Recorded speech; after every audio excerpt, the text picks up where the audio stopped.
হাকিমুল উম্মত হযরত আশরাফ আলী থানভী রহমাতুল্লাহ আলাইহি, রশিদ আহমদ গঙ্গোহী রহমাতুল্লাহ আলাইহি, খলিল আহমদ সাহারানপুর রহমাতুল্লাহ আলাইহি, শাইখুল ইসলাম হোসেন আহমদ মাদানী রহমাতুল্লাহ আলাইহি, শাইখুল হাদিস জাকারিয়া রহমাতুল্লাহ আলাইহি, পীরজি হুজুর হাবিবজি হুজুর, তারপরে মুজাহিদ আলম ফরিদপুরি রহমাতুল্লাহ আলাইহি, তাই না?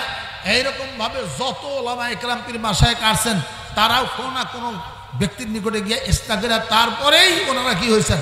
সালেহীন। হযরত আশরাফ আলী থানভীর মতো মানুষ যারা ছাত্র জীবনে আল্লাহর ওলি, তাদের কি কোনো জায়গায় ইস্তেগফারের দরকার আছে? না। তারপরে গিয়া হাজী আমদাদুল্লাহ মুহাজ্জির মক্কি রহমাতুল্লাহ হাত ধরে ইস্তেগফার করছে। শাইখুল ইসলাম হুসাইন আহমদ মাদানী পয়গম্বর সাল্লাল্লাহু আলাইহি ওয়াসাল্লামের খানদানের সাইয়্যিদ বংশ, তাই না? ছাত্র জীবনে তারা তাহাজ্জুদ গুজার, ওনাদের কি নাই ইস্তেগফার দরকার নাই। এরপরেও গঙ্গোহী রহমাতুল্লাহ হাতে হাত দিয়া ওনারা ইস্তেগফার করার জন্য বায়াত হয়ে চিল্লাকাশি করছে, তাই না? মুআজ্জাজ হাজিরিন, শাইখুল ইসলাম শাইখুল হাদিস জাকারিয়া রহমাতুল্লাহ আলাইহি কত বড় শাইখুল হাদিস, ছাত্র জীবনের থেকে ওনার বাপ ওনাকে এমন সুন্দর করে গড়াইছেন। এরপরে উনি গিয়া সেরা খলিল আহমদ সাহারানপুরি রহমাতুল্লাহের দরবারে চিল্লাকাশি করে মুজাহাদা করে ওনার ইস্তেগফার করেছে। যারা ছাত্র জীবনে আল্লাহর ওলি, ছাত্র জীবনে বুজুর্গ, তাদের যদি ইস্তেগফার করা লাগে, আর আমাদের দৈনিক লক্ষ লক্ষ পাপ, মিথ্যা কথা বলি, অন্যায় করি, জুলুম করি, প্রতারণা করি, আমাদের ইস্তেগফার করার জন্য দরকার আছে না নাই? কিন্তু আমরা ইস্তেগফার করার জন্য 4টা পয়সাও খরচ করতে রাজি না, 2টা ঘন্টাও নষ্ট করতে রাজি না। নিজে বাড়িতে বসে বসে একা একা বসতে সাজে, একা একাই পীর সাজে, একা একাই বড় আল্লাহওয়ালা হয়ে যায়, একা একা আল্লাহওয়ালা হওয়া যায় না, একা একার সংশোধন হওয়া যায় না, একা একা সালেহীন হওয়া যায় না। একজন মানুষকে সালেহ হইতে হলে মুস্তাহের দরবারে অবশ্যই যেতে হবে, তাছাড়া কোনো ইস্তেগফার করা সম্ভব হবে না। মুআজ্জাজ হাজিরিন, হযরত আশরাফ আলী থানভী রহমাতুল্লাহের দরবারে কত মানুষ গিয়ে গিয়ে ইস্তেগফার হয়েছে। জিগার মুরাদাবাদ, ইন্ডিয়ার একজন জিগার মুরাদাবাদ একজন বড় কবি ছিল। এই কবি খালি মদের দোকানে বসে থাকত, খালি মদ পান করত। তো আজমুল হাসান বজরুল রহমাতুল্লাহ আলাইহি ডিপটি কালেক্টর ছিলেন, সরকারি একজন অফিসার ছিলেন, উনিও দুনিয়াদার ছিলেন। হযরত আশরাফ আলী থানভী রহমাতুল্লাহ দরবারে গায়ে ইস্তেগফার করে, এখন মাথায় টুপি, পাঁচকল্লি টুপি এবং পাঞ্জাবি পরে আর পাজামা পরে। তো একদিন জিগার মুরাদাবাদী বলে যে, ভাই আপনি একজন সরকারি অফিসার, তা আপনার চেহারা পরিবর্তন হয়, সুন্দর দাড়ি, এরকম টুপি পাঞ্জাবি কোত্থেকে পাইলেন? যে কে মুসলে আছে?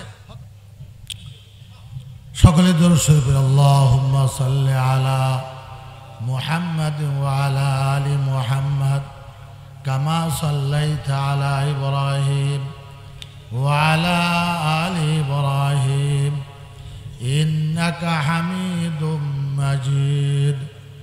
আল্লাহুম্মা বারিক আলা মুহাম্মাদ ওয়া আলা আলি মুহাম্মাদ কামা বারাকতা আলা ইব্রাহিম ওয়া আলা আলি ইব্রাহিম ইন্নাকা হামিদুম মাজিদ। মুআজ্জাজ হাজিরিন, হযরতে উলামায়ে কেরাম, অত্র এলাকার আশেপাশের মুজাহিদিন এবং জাকিরিন, আল্লাহ তাবারাকা ওয়া তাআলার দরবারে লাখো কোটি শুকর যে আল্লাহ তাবারাকা ওয়া তাআলা দয়া করে আপনাদেরকে ভালোবেসে এই জিকিরের মজলিসে শরীক হওয়ার জন্য তৌফিক এনায়েত করলেন। আলহামদুলিল্লাহ। মুআজ্জাজ হাজিরিন, হাদিসে কুদসি বলা হয় যে নবী আকরাম সাল্লাল্লাহু আলাইহি ওয়াসাল্লাম বলেন যে আল্লাহ বলেন, এর নাম কি? হাদিসে কুদসি, কোরআন না। আল্লাহর কথাটাকে নবী আকরাম সাল্লাল্লাহু আলাইহি ওয়াসাল্লামের ভাষায় নকল করা হয়েছে, ঠিক আছে? এটাকে কি বলা হয়? হাদিসে কুদসি।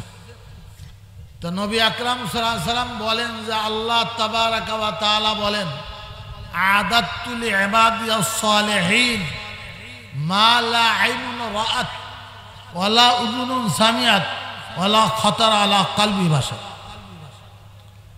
নবী আকরাম সাল্লাল্লাহু আলাইহি ওয়াসাল্লাম ইরশাদ করেন, আল্লাহ তাবারাকা ওয়া তাআলা ফরমান যে আমি আমার সালেহীন, আদাতু লিইবাদিয়াস সালিহিন, আমার নেককার সালেহীন বান্দাদের জন্য জান্নাতের মধ্যে এমন এমন নিয়ামত বানিয়ে রেখেছি যা দুনিয়ার মানুষের চোখে কোনোদিন দেখে নাই, কানে কোনোদিন শোনে নাই, অন্তরে কোনোদিন ধারণাও করতে পারে নাই। বলেন সুবহানাল্লাহ। জান্নাতের যাওয়ার পরে জান্নাতের যে খানা দানা, জান্নাতের যে পোশাক, জান্নাতের যে বিছনা খাতা, এগুলা দেখলে অবাক যে এই ধরনের জিনিস আমরা জীবনেও কোনোদিন দেখিনি। হাদিসের মধ্যে আসছে জান্নাতে যাওয়ার পরে এক একটা খেজুর যে খেতে দেওয়া হবে, এক একটা খেজুর 12 হাত লম্বা। বাপদাদা কোনোদিন খাওয়াইছে? কোনোদিন চোখে দেখছেন? কোনোদিন ধারণা করতে পারছেন যে খেজুর 12 হাত লম্বা হয়? মুখ কি এই 2 ইঞ্চি থাকবে? মানুষ 60 হাত লম্বা হবে, মুখ এত বড় হবে। হাজার হাজার খেজুর খাবেন, পেটের মধ্যে এমনি গলে যাবে, একটা ঢেকুশ দেবেন, মেশকাম্বরের গন্ধ বের হয়ে পেট খালি। মুআজ্জাজ হাজিরিন, এই জান্নাতের নিয়ামত যা আমাদের চোখে কোনোদিন দেখি নাই, যা ভাষায় বর্ণনা করা যায় না, কোরআন হাদিসে জান্নাত আর দুজকের যা বয়ান এসেছে, এটা কোটি কোটি কোটি কোটি কোটি কোটি ভাগের 1 ভাগ। কারণ জান্নাতের নিয়ামত আর দোজকের কষ্ট আর শাস্তি, এটা এমন জিনিস যা ভাষায় প্রকাশই করা সম্ভব। মুআজ্জাজ হাজিরিন, তো আল্লাহ তাবারাকা ওয়া তাআলা বলেন, আমি সেই জান্নাতের নিয়ামত যা ভাষায় প্রকাশ করা যায় না, যা দুনিয়ার মানুষ চোখে দেখে নাই, যা দুনিয়ার মানুষের কানে শোনে নাই, যা দুনিয়ার মানুষ ধারণা করতে পারে না, আমি এগুলা বানিয়ে রেখেছি কাদের জন্য? সালেহীনদের জন্য। কাদের জন্য? সালেহীনদের জন্য। সালেহীন হওয়ার জন্য ইসলাম দরকার। ইসলাম ছাড়া সালেহীন হওয়া যায় না। কি বলেন ভাই? হ্যাঁ, সালেহীন হওয়ার জন্য কিসের দরকার? ইসলাম দরকার। ইসলাম ছাড়া সালেহীন। আর ইসলামের জন্য মুসলিম দরকার। ইসলামের জন্য কি দরকার? মুসলিম, তাই না? আর মুসলিহ আজিম হলেন আমাদের নবী মুহাম্মদুর রাসূলুল্লাহ সাল্লাল্লাহু আলাইহি ওয়াসাল্লাম। উনি হলেন মুসলিহ আজিম, তাই না? ওনার চাইতে বড় মুসলিহ আর হতে পারে না। আল্লাহ তাবারাকা ওয়া তাআলা আমাদের নবী মুহাম্মদুর রাসূলুল্লাহ সাল্লাল্লাহু আলাইহি ওয়াসাল্লামকে দুনিয়ার ইসলাহ করার জন্য মুসলিহ হিসেবে প্রেরণ করেছেন। নবী আকরাম সাল্লাল্লাহু আলাইহি ওয়াসাল্লাম সাহাবায়ে কেরাম ইসলাহ করে একটা দল তৈরি করছেন। সাহাবায়ে কেরাম ইসলাহ করে তাবিঈনের একটা দল তৈরি করছেন। তাবিঈনরা ইসলাহ করে তাবিঈনের একটা দল তৈরি করছেন। তাবিঈনরা আইমে মুজতাহিদিনকে তৈরি করছেন, পীর মাশায়েখ তৈরি করছেন, তারপরে আলেম ওলামা তৈরি করছেন। এরপরে আস্তে আস্তে আস্তে আস্তে পীর মাশায়েখ আলেম আস্তে আস্তে আমাদের পর্যন্ত পড়ছে। প্রত্যেক যুগে কি ছিল? মুসলিম ছিল। তারাই কি করছে? ইসলাম করছে। সাহাবায়ে কেরামের যুগেও সকলেই বসতেছিলেন, তাবিঈনের যুগে সকলেই বসতেছিলেন, তাবিঈনের যুগে বসতেছিলেন, আইমে মুজতাহিদ উলামায়ে কেরামের যুগে যুগে যুগে মুজতাহিদ আছেই। কারণ মুজতাহিদ থাকতে হবে। আল্লাহ কোরআনে বলেন, ইয়া আইয়ুহাল্লাযীনা আমানু ইত্তাকুল্লাহ, আল্লাহকে ভয় করো, ওয়া কুনু মা'আস সাদিকিন। যারা মুজতাহিদ তারাই সাদিকিন, যারা মুজতাহিদ তারাই সাদিকিন। আল্লাহর কালামের কথা কিয়ামত পর্যন্ত চলবে। সুতরাং সাদিকিন যেমন কিয়ামত পর্যন্ত থাকবে, মুজতাহিদও কেমন থাকবে। মুআজ্জাজ হাজিরিন, তাই এখান থেকে বোঝা যায় যে আমরা খালি চাকরি বাকরি, ক্ষেত খামার, বাল বাচ্চা এগুলা নিয়ে ব্যস্ত থাকলে আমাদের ইসলাহ হবে না। ইসলাহ করার জন্য একটা পরিবেশ লাগবে, তাই না? মুজতাহিদ দরবারে গিয়া মুজাহাদা করে তারপরে ইসলাহ করা যায়। সব জিনিসের একটা পরিবেশ আছে। চাঁপাইনবাবগঞ্জের ফজলি আমের জন্য চাঁপাইনবাবগঞ্জের মাটির দরকার। কি বলেন? ইন্ডিয়ার আপেল আর আঙ্গুর এটার জন্য ইন্ডিয়ার মাটির দরকার। মদিনার খেজুরের জন্য মদিনার কিসের দরকার? মাটির দরকার। আমাদের দেশে মদিনার খেজুর হবে না। মুআজ্জাজ হাজিরিন, ঠিক মদিনার খেজুরের জন্য যেমন মদিনার মাটির দরকার, ইন্ডিয়ার আপেল আর আঙ্গুরের জন্য যেমন ইন্ডিয়ার মাটির দরকার, চাঁপাইনবাবগঞ্জের ফজলি আমের জন্য যেমন চাঁপাইনবাবগঞ্জের মাটির দরকার, ঠিক ইসলার জন্য এই ধরনের মুজতাহিদদের পরিবেশ, তাদের সোহবত ছাড়া, মুজাহাদা করা ছাড়া ইসলাহ করা। আজ আমরা মনে করি খালি 5 ওয়াক্ত নামাজ পড়লাম, হ্যাঁ, আর চাকরি বাকরি ব্যবসা বাণিজ্যে ব্যস্ত হইলাম, আমাদের জন্য কি হয়ে যাবে? সব হয়ে যাবে না। তা কোনোদিন সম্ভব না।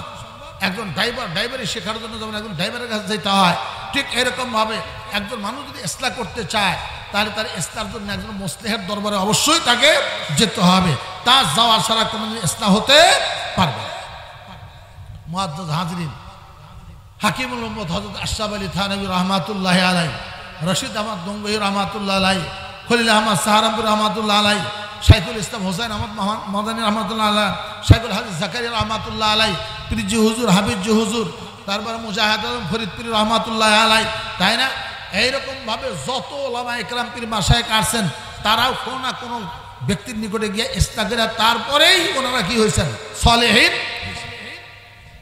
হযরত আশরাফ আলী থানভীর মতো মানুষ যারা ছাত্র জীবনে আল্লাহর ওলি, তাদের কি কোনো জায়গায় ইসলাহ করার দরকার আছে?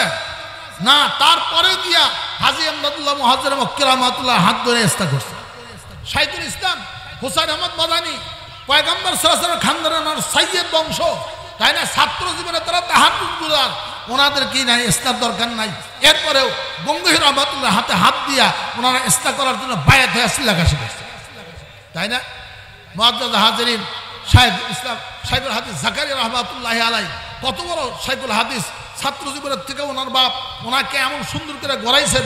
এরপরে উনি গিয়া সেরা খলিল আহমদ সাহারানপুরি রহমাতুল্লাহের দরবারে চিল্লাকাশি করে মুজাহাদা করে ওনার ইসলাহ করা হয়েছে। যারা ছাত্র জীবনে আল্লাহর ওলি, ছাত্র জীবনে বুজুর্গ, তাদের যদি ইসলাহ করা লাগে, আর আমাদের দৈনিক লক্ষ লক্ষ পাপ, মিথ্যা কথা বলি, অন্যায় করি, জুলুম করি, প্রতারণা করি, আমাদের ইসলাহ করার জন্য দরকার আছে না নাই?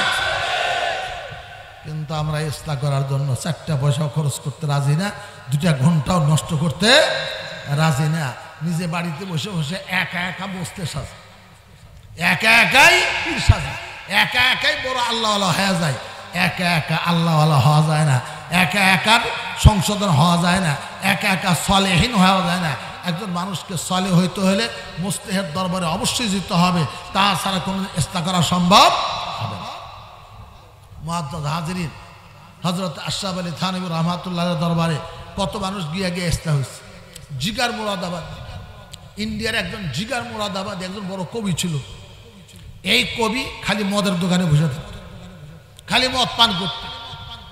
তো আজমুল হাসান মজজুব রহমাতুল্লাহ আলাইহি ডিপটি কালেক্টর ছিলেন, সরকারি একজন অফিসার ছিলেন, উনিও দুনিয়াদার ছিলেন। হযরত আশরাফ আলী থানভী রহমাতুল্লাহ দরবারে গায়ে ইসলাহ করে এখন মাথায় টুপি, পাঁচকল্লি টুপি এবং পাঞ্জাবি পরে আর পাজামা পরে। তো একদিন জিগার মুরাদাবাদী বলে যে ভাই, আপনি একজন সরকারি অফিসার, তা আপনার চেহারা পরিবর্তন হয়, সুন্দর দাড়ি, এরকম টুপি পাঞ্জাবি কোথেকে পেলেন? যে কে মসলে আছে হযরত আশরাফ আলী থানভী রহমাতুল্লাহ আলাইহি ওনার দরবারে যাওয়ার কারণে আল্লাহ তাবারাকা ওয়া তাআলা আমার মধ্যে পরিবর্তন করে আমাকে ইসলাহ করে দিয়েছে।